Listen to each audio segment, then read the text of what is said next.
Oi, bem-vindos a mais um vídeo no canal. Nesse vídeo eu vou estar falando dos livros que eu li em setembro. Eu li 5 livros em setembro, 2 deles eu já falei sobre no vídeo de tentando achar minhas leituras preferidas de 2002. Então eu vou começar com esses livros, falar brevemente deles, depois a gente segue para os livros que eu não falei ainda. Então, começando com Coraline, essa foi uma releitura e eu especificamente coloquei esse livro naquele vídeo porque era uma leitura segura, sabe? Foi algo que eu já tinha lido, que eu já sabia que gostava, então caso não tivesse lido mais nenhum livro que eu gostasse, eu poderia, sabe, só me agarrar a nesse. E se você não conhece a história sobre essa menina, que ela tem pais que negligenciam muito ela e um dia, depois que ela se muda para essa casa nova, ela acha essa porta que leva ela para um mundo paralelo, onde ela tem pais que se importam muito com ela, mas eles são meio estranhos. Esse livro é bem legal, eu também gosto muito do filme, muita coisa que eu lembrava da história era do filme, porque tem algumas mudanças, mas a história em si, independente de se é adaptação ou se é, sabe, material original,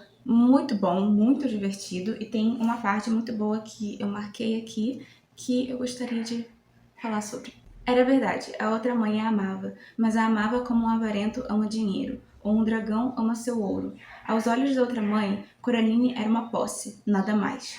Um bicho de estimação suportável, cujo comportamento já não era divertido. Eu gosto muito dessa parte do livro porque mostra que a Coraline, mesmo ela sendo uma criança, ela é uma pessoa inteligente e ela consegue ver a diferença entre uma mãe te tratando como uma filha e uma mãe te tratando como um objeto. E eu acho que essa é uma parte muito interessante desse livro, especialmente porque é um livro infanto-juvenil, porque é tratado de uma maneira simples, mas ao mesmo tempo tem aquele peso de a Coraline tá refletindo sobre isso e pensando sobre como que isso afeta ela e a vida dela. Eu acho que é muito interessante ser um assunto que você tem um livro assim, especialmente para pessoas mais jovens lerem isso e já ficarem familiarizadas com esse assunto. Mas Coraline foi uma ótima leitura, o que eu já sabia que seria porque foi uma releitura. E a próxima leitura, daquele mesmo vídeo, foi Eu Sou o Mensageiro, do Marcos Suzek. E também foi muito boa, acabou se tornando o meu preferido de 2002. Novamente eu vou falar só por cima, porque eu já falei muito desse livro no outro vídeo, mas eu gostei muito desse livro. É sobre esse cara que... O livro começa com ele impedindo um assalto a banco. E não é porque ele é um herói, não é porque ele ficou, posso salvar essas pessoas. É porque ele tá de saco cheio de estar ali esperando o assaltante finalmente assaltar o banco. E tá como, cara, eu tenho lugares para ir, por favor, acelere esse assalto. E aí nisso ele acaba impedindo o assalto, ele consegue fazer o assaltante ser preso. E depois disso, ele começa a receber cartas de baralho no correio e em cada carta tem uma mensagem diferente que ele precisa entregar. Então são endereços de casas onde ele nunca foi. E ele precisa ir nessas casas, ver o que está acontecendo e descobrir qual que é a mensagem que ele precisa entregar. É um livro bem interessante, é um conceito bem interessante. O meu namorado me recomendou ler esse livro.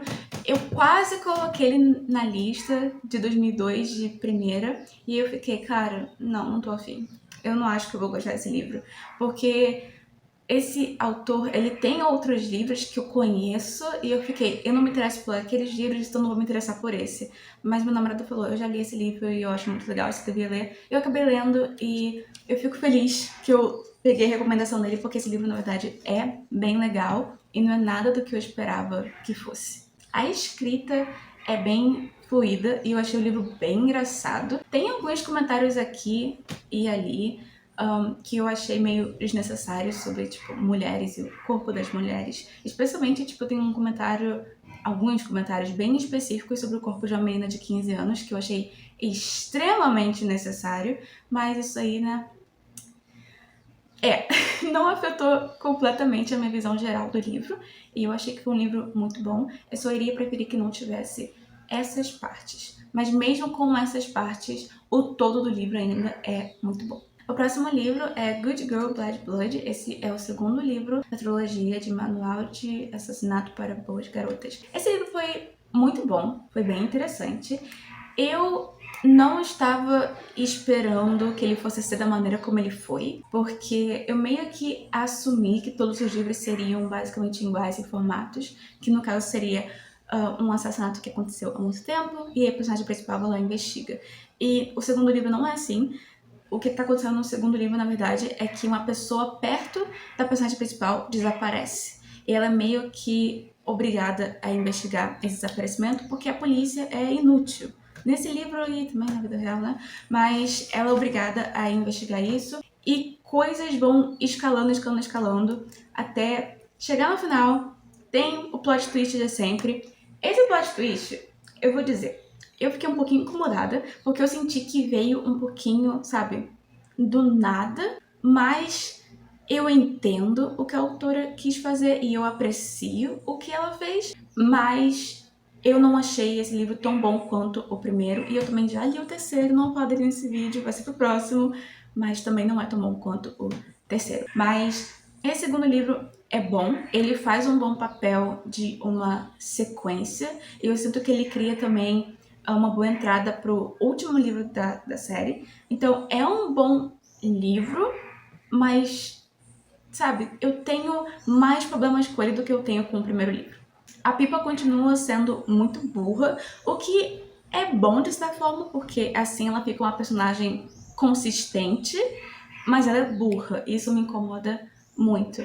Ela age como se ela soubesse que ela é uma personagem de livro que tem a armadura de personagem principal. Porque ela faz umas decisões que ela fica, não, eu vou pra esse lugar, mesmo que possivelmente eu vou me encontrar com um assassino que possa me matar. Eu vou lá sozinha, não tem problema, eu vou sobreviver. E ela só faz isso, sabe? Eu acho muito burro da parte dela. E eu acho que ela ser burra é bom pra poder mandar o plot pra frente, mas também...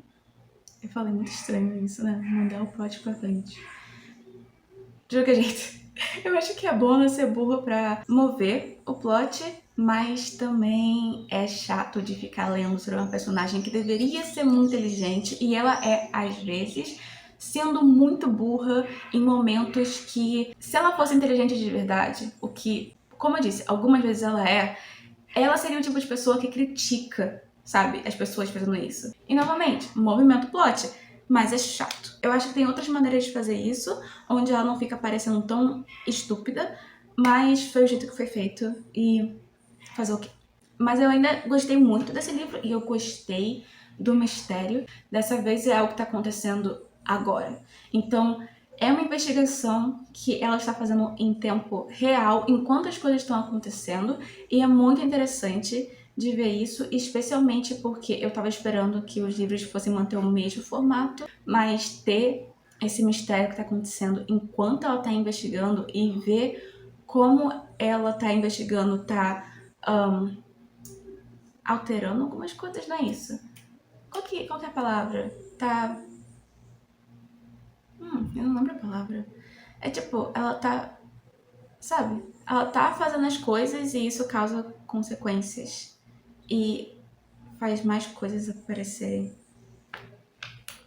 Afetando isso. É interessante ver como ela está investigando esse caso em tempo real, afeta o caso em si e como as coisas vão mudando. É bem interessante, eu gostei muito desse livro. O próximo livro é Café e Lendas, do Travis Baldree. Esse livro é fantástico, se tornou um dos meus livros preferidos. Foi oficialmente o primeiro livro que eu li e terminei com o meu clube do livro, porque a gente começou um outro e a gente não conseguiu terminar porque estava muito ruim, mas esse a gente leu e terminou e foi muito, muito, muito, muito bom. Esse livro conta a história da Vivi, que é uma orc, e ela trabalha como caçadora de recompensas, e quando o livro começa, ela tá na última missão dela, e ela tá procurando algo, e assim que ela consegue encontrar o que ela quer, ela fica...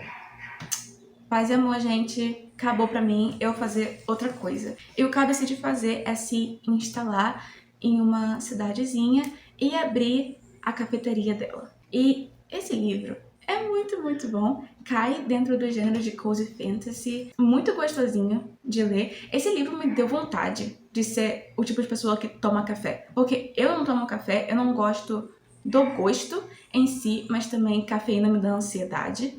Mas ler sobre esses personagens, tomando café e ficando, tem esse gosto, tem uma nota disso aqui, e é tão bom, e tá me aquecendo, não sei o que, eu fiquei, eu quero isso. Eu quero ser aquecida, eu quero sentir essas notas de não sei o que no gosto. Eu quero isso, eu quero participar, mas eu não gosto de café, então... Nunca as coisas são tão boas como elas são descritas nos livros. infelizmente. Mas o livro em si, incrível, maravilhoso, muito aconchegante. Os personagens são maravilhosos. Eu amo todos os plots que tem dentro desse livro, porque livros cozy geralmente tem, tipo, uma coisa só que acontece, que é a coisa que o personagem quer fazer e é isso. Mas esse livro tem umas coisinhas a mais, também tem certas coisinhas que causam intriga, o que é interessante. Eu não esperava que um livro cozy, sabe, fosse, tipo, ter intrigas que iam me deixar um pouco, oh meu Deus, isso pode estragar a vida da personagem principal. Mas tem, mas é bem legal, eu gostei muito. Eu amei todos os personagens, eu amei tudo nesse livro. Eu acho que essa é basicamente minha review. Eu amei esse livro, se tornou um preferido e eu super recomendo. Eu acho que se você é uma pessoa que você gosta de livrinhos aconchegantes, fáceis de ler e que tem elementos de fantasia, eu acho que você gostaria muito desse livro. E eu tô muito animada pra poder ler o prequel dele e eu espero que o autor escreva mais livros e faça uma série, porque eu acho que esse é um mundo muito interessante de se explorar. Foram apresentados vários personagens secundários nesse livro que eu acho que se eles tivessem o próprio livro ou se fossem tipo personagens da mesma classe, sabe? Ou de uma cidade diferente, seria muito interessante explorar isso. E o último livro que eu tenho que falar aqui é o livro Moomin, que é uma série de HQs. E eu li o volume 1. Esse livro conta a história do Moomin. E ele é essa criaturinha da floresta que tá lá fazendo suas coisas de criaturinha da floresta. E cada história se passa uma coisa diferente, mas basicamente a primeira história é que ele tá na casinha dele e ele tem convidados na casa dele e ele não quer mais convidados na casa dele. Entendeu? Ele tá como tipo assim, você precisa ir embora, cara. Vocês estão aqui há uma semana já, mete o pé. Só que ele é muito educado. Tipo, educado num nível que, sabe, não dá. Não dá pra ser educado nesse nível, porque ele fica... vocês estão confortáveis? Porque se vocês quiserem ficar mais tempo, vocês podem, eu não vou expulsar vocês. Então ele meio que não consegue mandar as pessoas embora e o que acontece é que as pessoas continuam lá. Então ele acaba conhecendo essa outra criaturinha da floresta que tenta ajudar ele a se livrar dessas pessoas. E em vez de o primeiro conselho dessa criatura ser: por que você não pede para eles irem embora? Essa criatura fica: vamos criar planos mirabolantes para poder expulsar essas pessoas. E cada coisa mais que acontece vai piorando a situação e eventualmente o personagem principal aprende uma lição e blá blá blá. Essa primeira historinha eu gostei, foi legal. A partir da segunda eu já fiquei, ok, isso aqui não é pra mim. A primeira historinha foi interessante, foi aconchegantezinha, foi legal ver um Moomin passando, sabe, pelas travessuras, mas depois disso só fica muito estranho. Esse livro só é estranho, porque a primeira história parece que foi escrita por uma criança e a partir da segunda parece que foi escrita para adultos. Tem muita coisa sobre adultério, tem muita gíria homofóbica, eu fiquei, o quê? Do nada, extremamente do nada, eu fiquei, como assim, gente? E tem umas histórias que, tipo, realmente não faz muito sentido, então eu não consegui entender muito bem o tom dessa tirinha de HQ, sabe? Porque quando eu pesquisei sobre, falaram que era um negocinho infantil, é aconchegante, não sei o quê. E a primeira história realmente passa um pouco dessa energia, mas a partir da segunda não faz sentido nenhum pra mim. Então eu não gostei muito, infelizmente. Eu queria muito ter gostado, era uma coisa que eu queria ver com o meu namorado. Acabou que não deu, que é ruim. Eu achei ruim, tipo, a partir da segunda história eu achei ruim. Mas eu vi algumas coisas sobre a adaptação da série e falam que a série é realmente uma vibe cozy, que é bem melhor. Eles mudam a história pra série em si. Então, talvez se eu conseguir achar a série pra assistir, talvez seja melhor, porque o livro não parece que vai ser uma coisa pra mim. Então é isso pro vídeo de hoje. Esses foram os 5 livros que eu li em setembro. Eu estou satisfeita com esse mês de leitura. E é isso. Muito obrigada por ter assistido e eu vejo vocês no próximo vídeo.